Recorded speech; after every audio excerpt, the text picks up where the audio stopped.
தந்தை, மகன், தூய ஆவியின் பெயராலே ஆமேன். எண்ணிக்கை ஆகமம் அதிகாரம் 15. பலி பற்றிய சட்டங்கள்.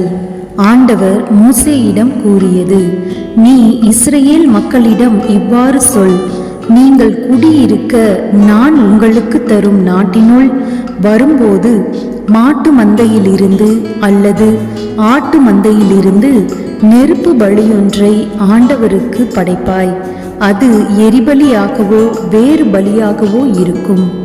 அது பொருத்தனையை நிறைவேற்றுவதாகவோ தன்னார்வ படையலாகவோ குறிக்கப்பட்ட திருநாளில் செய்வதாகவோ இருக்கும்.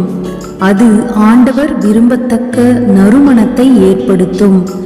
அப்போது ஆண்டவருக்கு படையல் கொண்டு வருபவன் உணவு படையலாக 10 மரக்கால் மெல்லிய மாவை 1/4 படி எண்ணெயில் பிசைந்து படைக்க வேண்டும்.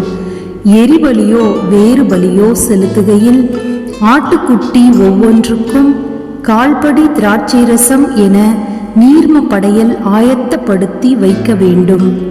ஆட்டுக்கிடாயாக இருந்தால் உணவு படையலாக 10 2 மரக்கால் மிருதுவான மாவை 1/3 படி எண்ணெயில் பிசைந்து ஆயத்தப்படுத்துவீர்கள். நீர்ம படையலாக நீங்கள் 1/3 படி திராட்சை ரசம் படைப்பீர்கள். இது ஆண்டவர் விரும்பும் நறுமணமாயிருக்கும். ஒரு பொருத்தனையை நிறைவேற்ற அல்லது ஆண்டவருக்கு நல்லுறவு பலியாக ஒரு காளையை எரிபலியாகவோ வேறு பலியாகவோ நீங்கள் ஆயத்தப்படுத்தும் போது அந்த காளையுடன் உணவு படையலாக 10 மரக்கால் மெல்லிய மாவை 1/2 படி எண்ணெயில் பிசைந்து படைக்க வேண்டும். நீர்ம படையலாக 1/2 படி திராட்சை ரசத்தை கொண்டு வர வேண்டும். அது நெருப்பு பலியாகி ஆண்டவர் விரும்பும் நறுமணமாக விளங்கும். காளை, ஆட்டுக்கிடாய், செம்மறி குட்டி அல்லது வெள்ளாட்டுக்குட்டி ஒவ்வொன்றுக்கும் இவ்வாறே செய்ய வேண்டும்.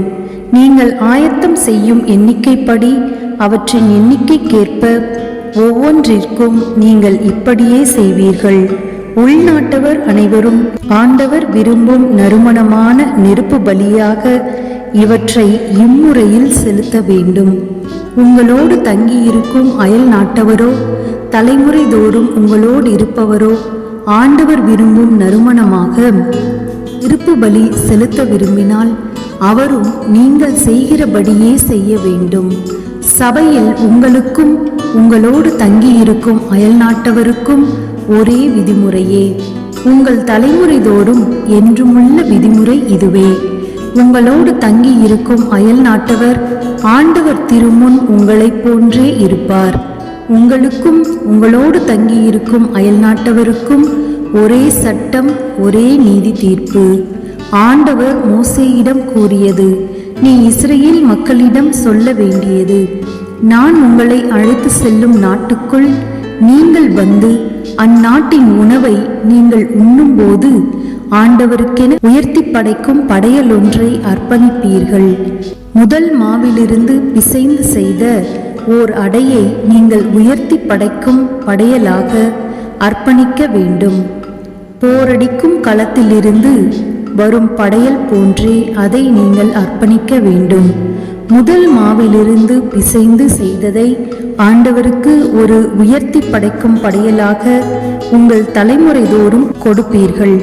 ஆயினும் நீங்கள் ஆண்டவர் மோசேக்கு இட்ட இந்த கட்டளைகளை மீறினால், ஆண்டவர் கட்டளைகளை கொடுத்த நாள் முதல் தலைமுறை தோறும் மோசே வழியாக அவர் கட்டளையிட்ட எல்லாவற்றிலும் மக்கள் கூட்டமைப்புக்கு பிழையேதும் செய்தால், முறைப்படி மக்கள் கூட்டமைப்பு முழுவதும் ஆண்டவர் விரும்பும் நறுமணமாக அதன் உணவு படையலோடும் நீர்ம படையலோடும் சேர்த்து ஓர் இளங்காளையை எரிபலியாகவும் ஒரு வெள்ளாட்டு கிடாயை பாவம் போக்கும் பலியாகவும் செலுத்த வேண்டும்.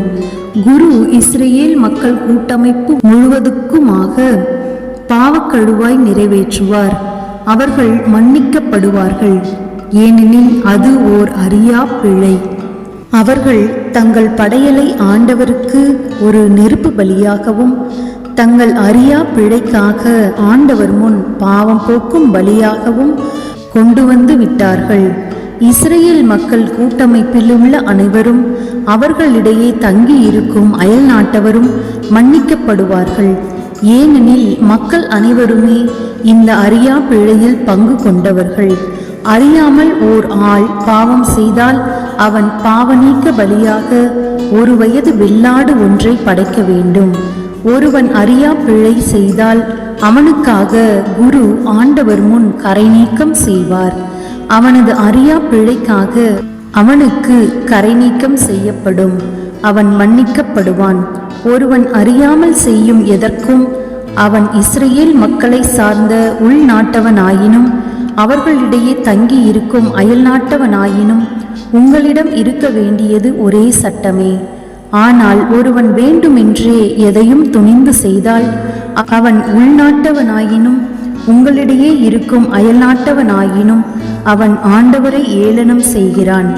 அந்த ஆள் மக்களிடமிருந்து விலக்கி வைக்கப்பட வேண்டும். ஏனெனில் அவன் ஆண்டவரின் வாக்கை இகழ்ந்து விட்டான். அவர் தம் கட்டளையை மீறிவிட்டான். அந்த ஆள் முற்றிலும் விலக்கி வைக்கப்பட வேண்டும். அவன் குற்றம் அவன் மேலேயே இருக்கும். ஓய்வு நாளை மீறிய மனிதன். இஸ்ரேல் மக்கள் பாலை நிலத்தில் இருக்கையில் ஓய்வு நாளில் ஒரு மனிதன் விறகு பொறுக்கிக் கொண்டிருந்ததை கண்டனர். அவன் விறகு பொறுக்கியதை கண்டவர்கள் அவனை மோசேயிடமும் ஆரோனிடமும் மக்கள் கூட்டமைப்பு அனைத்திடமும் கூட்டி வந்தனர். அவர்கள் அவனை காவலில் வைத்தனர். ஏனெனில் அவனுக்கு என்ன செய்ய வேண்டுமென்பது தெளிவாக இல்லை. ஆண்டவர் மோசேயிடம், இந்த மனிதன் கொல்லப்பட வேண்டும். மக்கள் கூட்டமைப்பிலுள்ள அனைவரும் பாளையத்துக்கு வெளியே அவனை கல்லால் எறிய வேண்டும் என்றார். மக்கள் கூட்டமைப்பிலுள்ள அனைவரும் அவனை பாளையத்துக்கு வெளியே கொண்டு வந்து ஆண்டவர் மோசேக்கு கட்டளையிட்டபடியே அவனை கல்லால் எறிந்தனர். அவனும் செத்தான். தொங்கல்கள் பற்றிய விதிகள். மேலும் ஆண்டவர் மோசேயிடம் கூறியது, இஸ்ரேல் மக்களிடம் நீ பேசு. அவர்கள் தலைமுறைதோறும் தங்கள் உடைகளின் முனைகளில் குஞ்சங்கள் செய்து ஒவ்வொரு குஞ்சத்திலும் ஒரு நீல நாடாவை கட்டச் செய். நீங்கள் ஒழுக்கம் கெட்டு நடப்பதற்கு ஏதுவாய் உங்கள் இதயங்களும் உங்கள் கண்களும் விரும்புவதை பின்பற்றாமல் நீங்கள் அவற்றை பார்த்து ஆண்டவர் கட்டளைகள் அனைத்தையும் நீங்கள் நினைவு கூர்ந்து அவற்றை செய்திடவே இக்குஞ்சம். அதனால் நீங்கள் என் கட்டளைகளை எல்லாம் நினைவில் கொண்டு அவற்றை நிறைவேற்றுவீர்கள்.